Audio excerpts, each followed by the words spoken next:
Monsieur le maire, chers collègues, après le débat sur les orientations budgétaires de la métropole, nous nous livrons aujourd'hui au même exercice pour la ville de Brest, exercice préparatoire à l'établissement du budget 2023.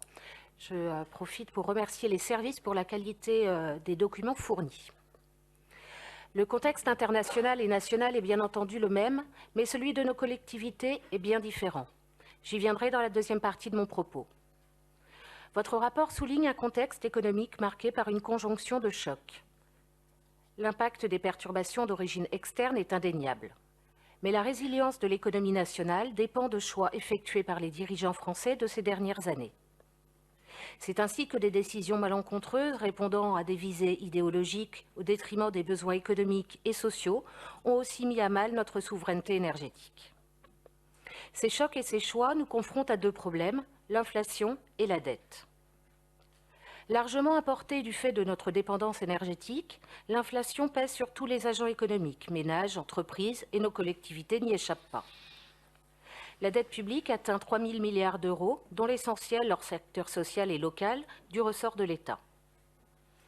Même si les ministres des Finances se sont accrochés à la théorie déniant à l'État le rôle de garant implicite de l'ensemble de la sphère publique, les instances européennes savent le rappeler à ses responsabilités maastrichtiennes. La dette française est détenue environ à moitié par des non-résidents, États, investisseurs institutionnels ou privés, dont la moitié par la BCE. Celle-ci relève ses taux directeurs et réduit ses rachats d'actifs. C'est la qualité de la signature de la Maison France qui permet à France Trésor de convaincre les porteurs de liquidités de continuer à lui prêter, et la France n'est pas la seule sur le marché. Avec une croissance tirée par la demande tant en consommation qu'en investissement, le déficit commercial atteint le niveau record de 160 milliards d'euros. L'énergie est en cause bien sûr, mais aussi les produits industriels et même pharmaceutiques. Et la réindustrialisation voulue à l'échelon national va dépendre aussi du bon accueil des implantations au niveau local. La situation est très fragile et le contexte comporte encore bien des incertitudes propres aux collectivités locales. La loi de finances pour 2023 a apporté un certain nombre d'innovations concernant les finances locales. La suppression de la CVAE avec la mise en place d'un système compensatoire assis sur une fraction de la TVA, la hausse des dotations, même modérées, le fonds vert, le filet de sécurité, le bouclier tarifaire et bien d'autres mesures encore. Cependant, le projet de loi de programmation des finances publiques 2023-2027, incluant un mécanisme de maîtrise des dépenses des collectivités, a échoué en commission mixte paritaire le 15 décembre. Je rappelle que pour notre part, nous avons toujours considéré que les collectivités ne sauraient se tenir en dehors de l'effort national de redressement des comptes publics. Mais ce n'est acceptable pour les collectivités que si le gouvernement s'applique à lui-même plus de rigueur budgétaire. L'affaire reviendra assurément. Venons-en à la situation de nos deux collectivités, et je récuse à l'avance la remarque du rapporteur excipant de la non-tutelle entre collectivités. C'est vous-même qui avez établi explicitement un lien entre les deux budgets, ville et métropole, en compensant sur la fiscalité ville la hausse de la fiscalité sur la métropole. J'estime, au-delà de cette manœuvre conjoncturelle, que tous les conseillers municipaux brestois, qu'ils siègent ou non à la métropole, ont le droit de connaître tout ce qui concerne les actions de nos deux collectivités intéressant la ville de Brest. Et nombreuses émargent au budget de la métropole. Mais vous n'avez pas les mêmes règles de gestion pour les deux collectivités. À la métropole, vous vous permettez des perspectives d'endettement frôlant, voire dépassant les 12 années de désendettement par l'épargne brute.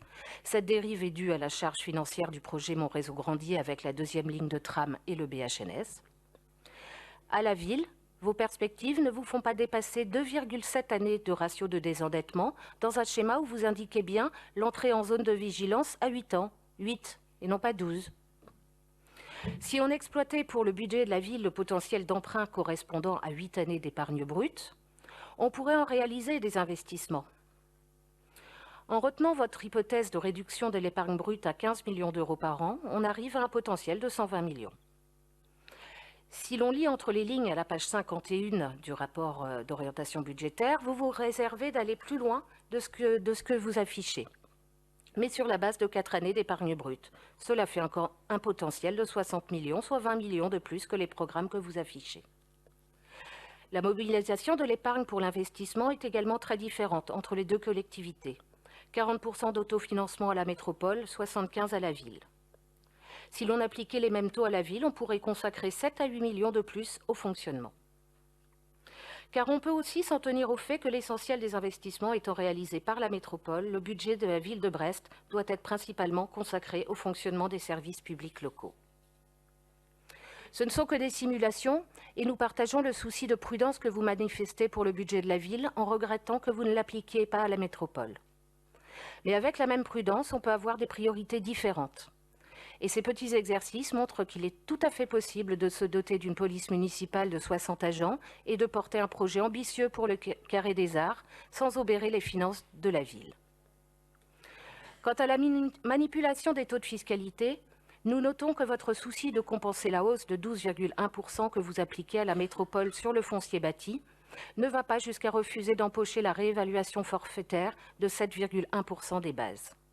Je vous remercie d'avoir écouté notre contribution au débat d'orientation budgétaire.